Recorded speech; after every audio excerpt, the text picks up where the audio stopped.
Olá para você que nos acompanha, estamos no ar com mais uma edição do programa Controle Externo, programa do Tribunal de Contas do Estado de São Paulo, que leva o que nós fazemos aqui, a atividade do controle externo para a sua televisão. Estamos no ar pela TV Alesp, obrigado pelo carinho da sua audiência. Toda semana um programa novo, as pessoas mandam os seus feedbacks, mandam as suas impressões daquilo que trazemos dentro do nosso conteúdo e ficamos muito felizes em estarmos em cada vez mais lugares sendo assistidos por muitas pessoas interessadas em saber daquilo que desenvolvemos aqui. Obrigado a você que nos acompanha pela TV. Também estamos nas redes sociais, sobretudo faço sempre aqui a menção ao nosso canal no YouTube. Para você que ainda não conhece, ou se você está em nosso canal, já verificou, se você é inscrito, ajuda muito o nosso trabalho a ganhar propagação. Inscreva-se, curta, compartilhe os nossos conteúdos.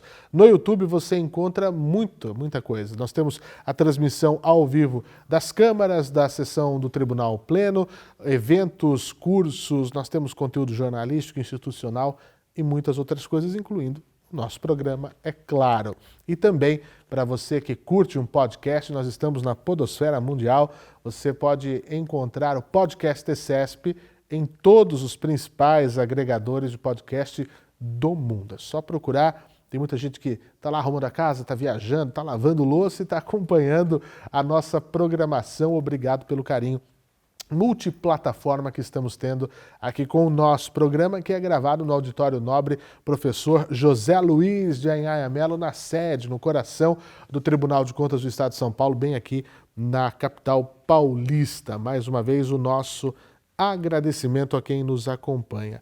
E veja, hoje nós estamos contando com uma presença especial da Roberta Rocha Pereira de Veras, diretora da 6ª Diretoria de Fiscalização do Tribunal de Contas do Estado de São Paulo. Roberta, muito obrigado pela disponibilidade em estar aqui com a gente. É um prazer recebê-la. Eu que agradeço. Então deixa eu apresentar a Roberta para o nosso público, para quem nos acompanha aqui e não conhece a Roberta.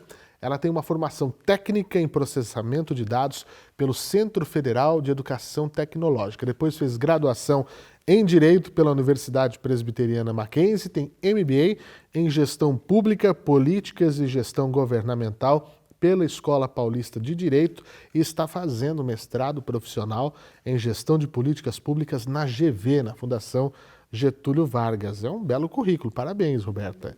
E está aqui com a gente no tribunal desde 2013, né? São 10 anos aqui no TCESP, entrou como agente de fiscalização financeira. Então, conhece desde a ponta, né, Roberta, do que se faz aqui? É isso? Sim, eu entrei na fiscalização, na Regional de Santos. Ah, em Santos? Entrei em Santos, eu iniciei junto com a UR, então eu entrei já na inauguração, ela é a nossa UR mais nova.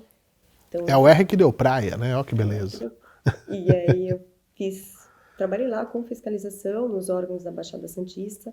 Uhum. E foi uma experiência bastante agregadora, assim. É muito interessante ver a coisa acontecendo na prática.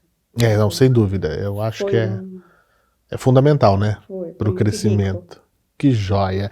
E nesses 10 anos, depois desse tempo todo, em 2018, né, foi para a SDG, para a Secretaria de Diretoria Geral aqui da nossa casa, e em 2021 tornou-se diretora técnica de divisão, estando, como eu disse no início, na 6ª DF, a 6ª Diretoria de Fiscalização do nosso tribunal.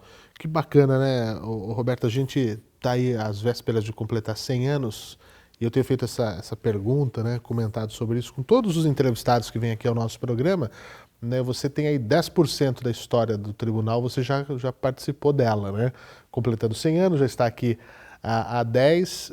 É possível ver essa evolução quando a gente passa esse tempo todo aí em revista?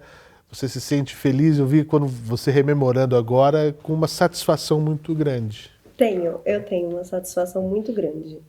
O tribunal, assim, eu posso dizer que é um divisor de águas na minha vida profissional. Uhum.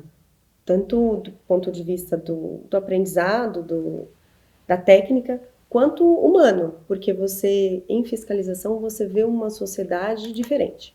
Você vê a política pública acontecendo na prática, você vê a questão da gestão, você aprende, você se torna até talvez mais empático e você se sente feliz de fazer parte desse processo de uma sociedade melhor. Uma pequenininha parte, mas a gente fica muito feliz. Eu sou muito grata, assim, pela oportunidade que eu tive de trabalhar aqui. E muito embora, muitas vezes, as pessoas nem façam ideia do que a gente faz.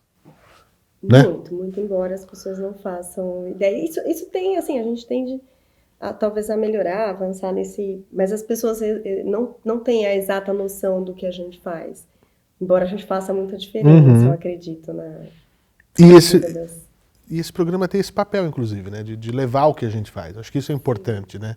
Nós temos que colocar a cabeça para fora da água, né, dar aquela emergida, né, e falar, olha, é isso que a gente faz também para que, inclusive, sejamos cada vez mais demandados, cobrados, e que a população saiba que pode bater nessa porta aqui, que tem gente especializada, desde os nossos agentes que estão ali em campo, rodando. Como a Roberta disse, ela começou na 20ª unidade regional, que é a mais recente, 20 unidades regionais pelo estado, né, além da capital, nesse processo que começou lá em 1988, se eu não estou enganado, na descentralização, quando foram criados os escritórios regionais, porque era uma demanda que era difícil do prefeito vir, do vereador vir, né? Então nós vamos, não tem problema. Então, são o que você falou, é esse quinhãozinho que a gente vai colocando, cada um de nós vai aumentando e vai dando corpo ao que é o Tribunal de Contas do Estado de São Paulo.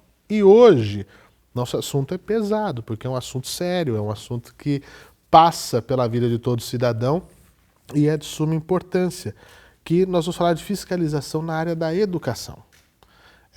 Eu acho que, né, todo mundo, a gente fala que os professores são os nossos grandes mestres, as primeiras pessoas que vão colocar a gente no entendimento do que é o mundo, antes mesmo de falarmos de letramento, de formação técnica do ler, escrever, se aprimorar, enfim, mas é onde a gente socializa pela primeira vez, é onde a gente, né, tem essa ligação para um crescimento e se entender como ser dentro de uma sociedade.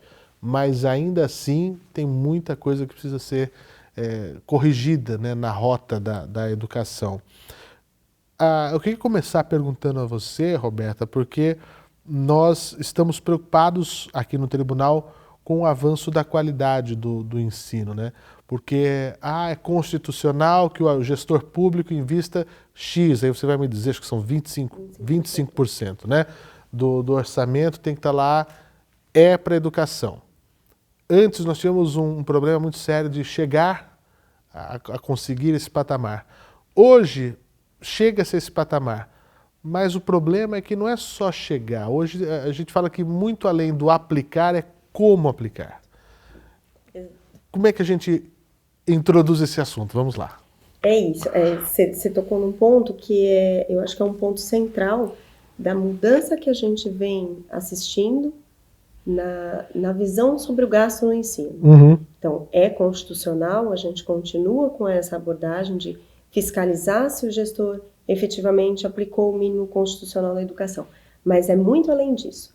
Então, o tribunal ele vem avançando nos últimos anos e isso é muito interessante até em relação às ferramentas de análise que a gente vem desenvolvendo com o apoio da TI, mas a gente vem avançando progressivamente nessa visão de onde esse dinheiro está sendo aplicado, como esse dinheiro está sendo aplicado e mais do que isso se reverte em efetivo benefício para a rede de ensino? Isso se reverte em efetivo benefício na qualidade do ensino?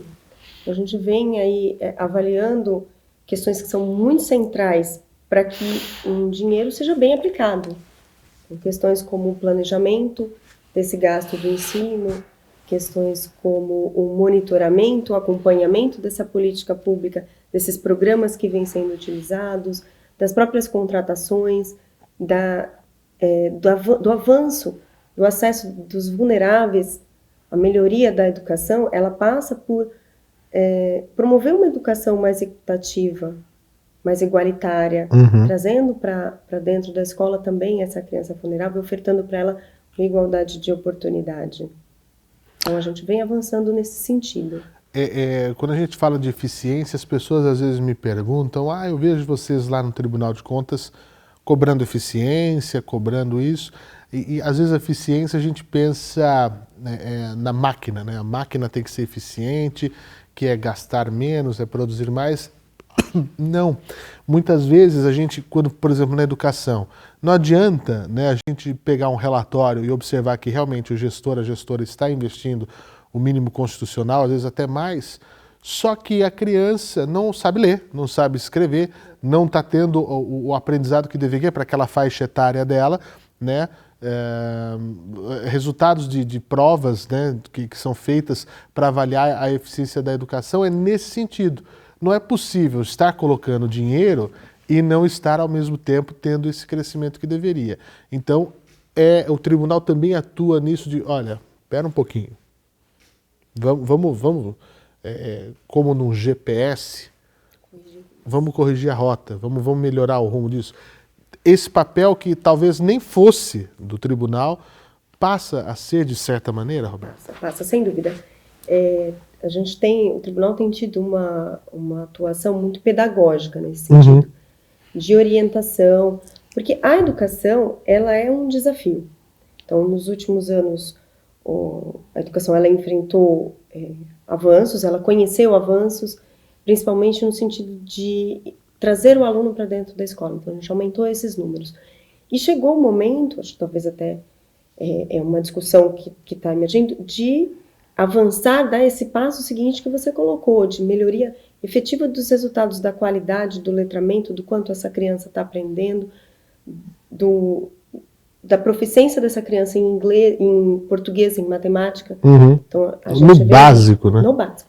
Então, a gente vem avançando nessa questão pedagógica mesmo, de apoio ao gestor, de produção de capacidade, de auxílio ao município, porque é um desafio, a gente sabe, a gente conhece, reconhece o fato de que não há solução fácil. A educação, ela é uma política multicamadas, que a gente fala, né? Ela é uma questão intergeracional, então ela envolve o letramento dos pais, a renda, o local de moradia, ela envolve uma série de fatores, então não tem uma solução mágica, não tem um passe de mágica, olha, é isso aqui só. Ela é uma construção, passa pelo fortalecimento dos professores, da capacitação, do aperfeiçoamento e profissionalização da gestão escolar, por diversos passos aí. E o tribunal vem nesse sentido de ofertar esse apoio, esse suporte, esse viés mais pedagógico de apoio ao gestor, não só de controle, né? E o que nos preocupa é quando a gente percebe, né, que a escola, o ambiente escolar se tornou desinteressante nas duas pontas, né? A gente vê aí desinteressante para a carreira de professor, porque se paga mal, porque é difícil, é isso, é aquilo, e desinteressante para quem deveria estar nos bancos escolares, porque não tem atrativo nenhum, a qualidade é baixa, a estrutura é ruim, e aí você vê uma alta evasão, né, escolar também. A pandemia não ajudou em absolutamente nada, nós não estávamos preparados, nós tivemos que aprender a fazer as coisas assim, e a gente via escolas particulares, escolas com mensalidades altíssimas, penando para conseguir, que dirá, né, a escola sem estrutura nenhuma. Eu me lembro de uma reportagem de um menino que, para ter a aula em casa, no interiorzão do Brasil, o lugar que pegava o sinal, ele assistia a aula, ele ficava com o celular em cima de uma mangueira, de uma árvore, um pé de manga, para conseguir pegar um sinal melhor. Então, tornar, né, todo esse organismo, que o gestor entenda a necessidade de tornar isso, porque a educação é a base para todo o resto. A educação é uma oportunidade de romper a barreira da desigualdade, né? É a porta desse rompimento dessa pobreza intergeracional, dessa desigualdade intergeracional. E esse contexto da pandemia, ele traz diversas frentes de enfrentamento, né? A gente teve um processo talvez até de desconexão, é muito rico isso que você traz, do aluno com o professor, com a escola. É uma desconexão. E muitos deles sequer voltaram. Então, agora é o momento de olhar para esse aluno que não voltou. Essa questão da evasão é muito séria.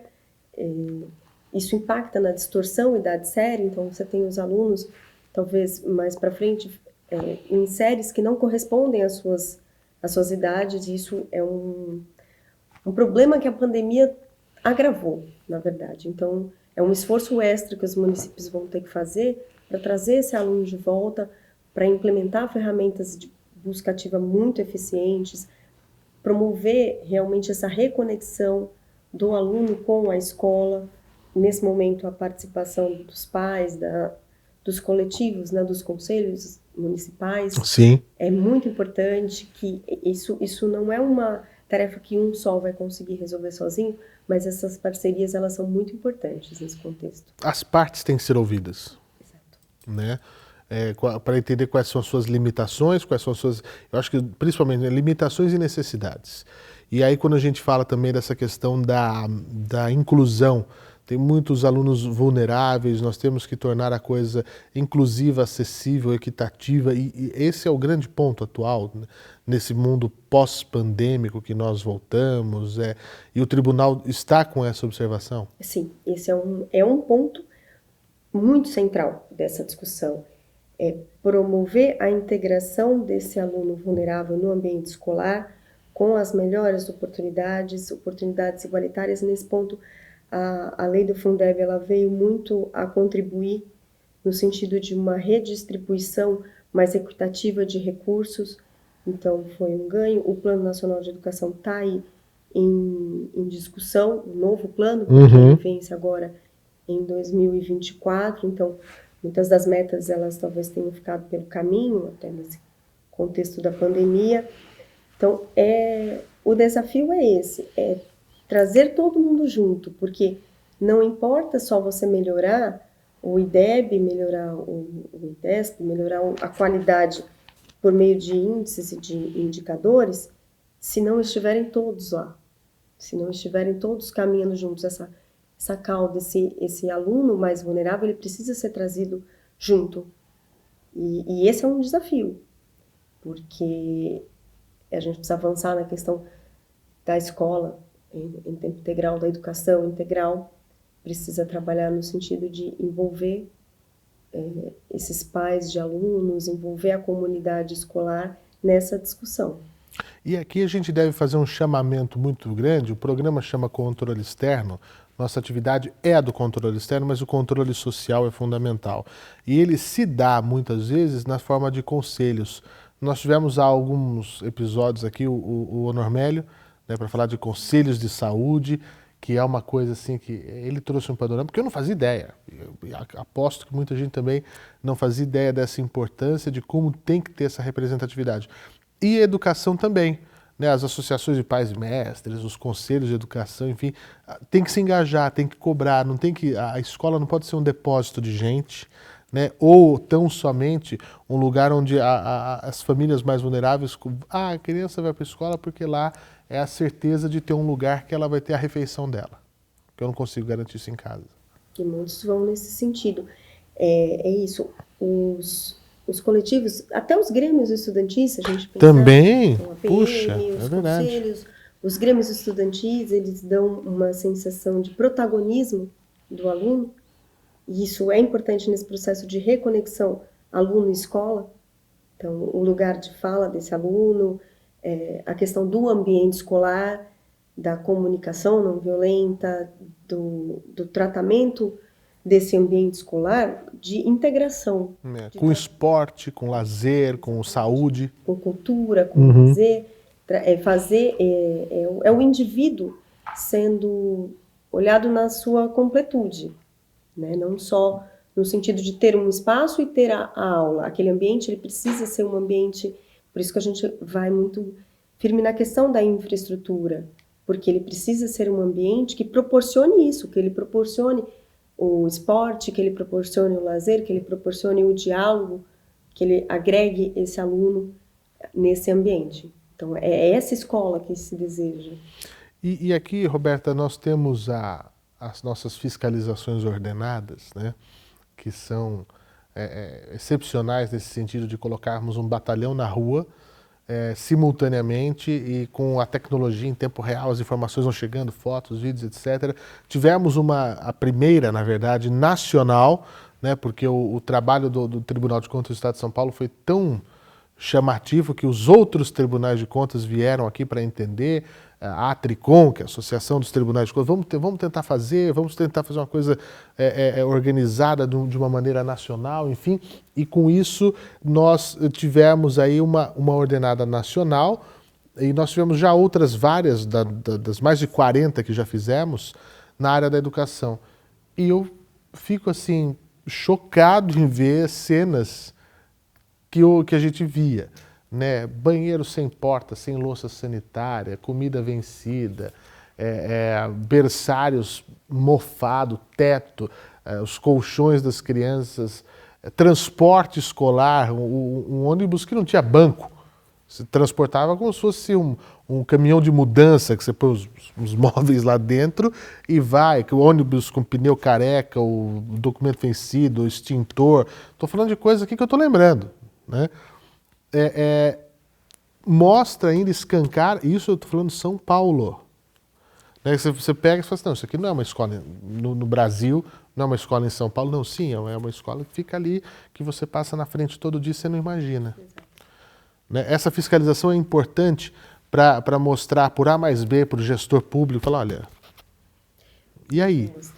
Ela mostra, na prática, como você precisa avançar em termos de planejamento, de boas contratações, porque se investe muito, por exemplo, em reformas de escola, em manutenção, só que o resultado disso não é visto na ponta, não é visto dentro da escola. E a ordenada, nesse momento, ela evidencia isso. Porque muitas vezes aquela escola ela já sofreu intervenção, ela sofreu manutenção e falhas diversas, muitas vezes de monitoramento, avaliação dos programas, da implementação.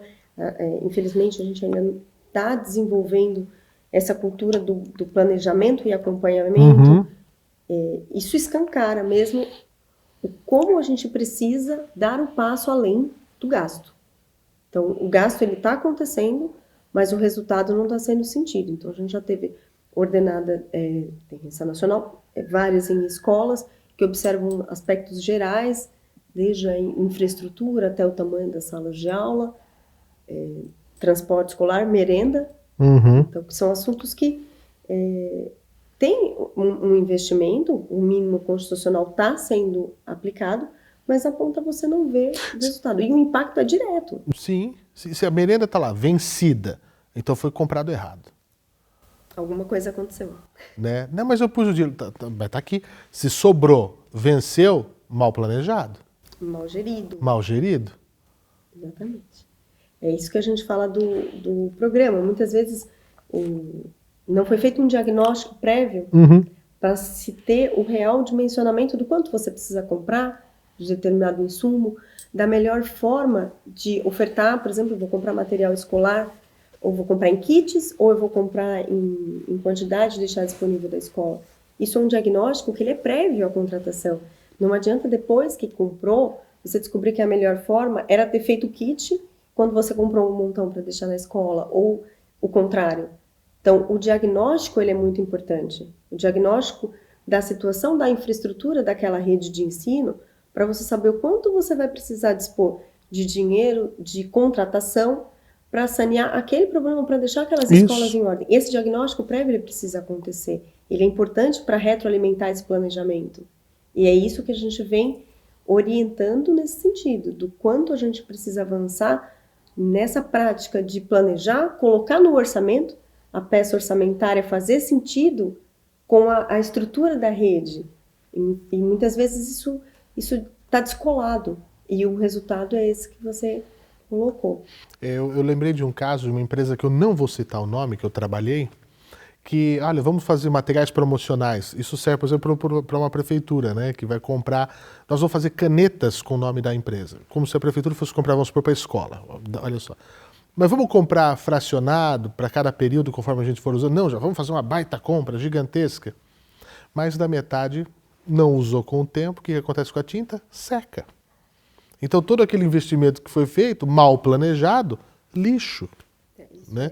E não dá para a gente admitir mais esse tipo de coisa no setor público e, sobretudo, na área da educação, que é a base para todas as outras. E aí eu queria saber de você, a gente já vai encaminhando para o final, Roberto, o nosso tempo é muito curto. Se a gente fizer um bom investimento na educação, que não é gasto, é investimento, a gente vai minimizar, muitas vezes, em saúde, vai minimizar em segurança, vai minimizar em um monte de outras áreas, porque uma educação bem feita garante um futuro de uma sociedade melhor preparada para o resto. Sim, os estudos, né, dizem que as políticas de educação, assim como as políticas de primeira infância, elas têm um efeito, um potencial multiplicador muito grande em relação às outras políticas. Então, uma boa educação, um bom investimento em educação básica, ele tem um efeito multiplicador muito grande nas políticas de segurança pública, de saúde e em diversas outras, de geração de renda e emprego. Então, é um efeito realmente multiplicador e um potencial de rompimento de barreira, de desigualdade intergeracional. A gente dá um passo adiante, não tenho dúvida disso. E aqui no estado de São Paulo permaneceremos alertas. Sim. Sem dúvida. Parabéns pelo trabalho, leve os nossos cumprimentos a todo mundo lá da Sexta DF, tá? Quando tiver novidades, por favor, traga aqui pra gente, vai ser sempre um prazer falar sobre educação, que eu disse no começo, repito e vou morrer repetindo, é um assunto que é para todos nós, todo mundo passa por essa necessidade de usar um instrumento de educação para o seu crescimento pessoal e para a gente ajudar toda uma sociedade para que lá na frente tenhamos condições cada vez melhores. Roberta, muito obrigado, viu? Mais uma vez. Volto sempre. E para você que nos acompanhou até aqui, também o meu agradecimento. Muito obrigado pelo carinho da sua audiência. A gente volta na semana que vem. Se quiser saber mais, acesse o site tce.sp.gov.br e siga-nos também nas redes sociais. Tchau!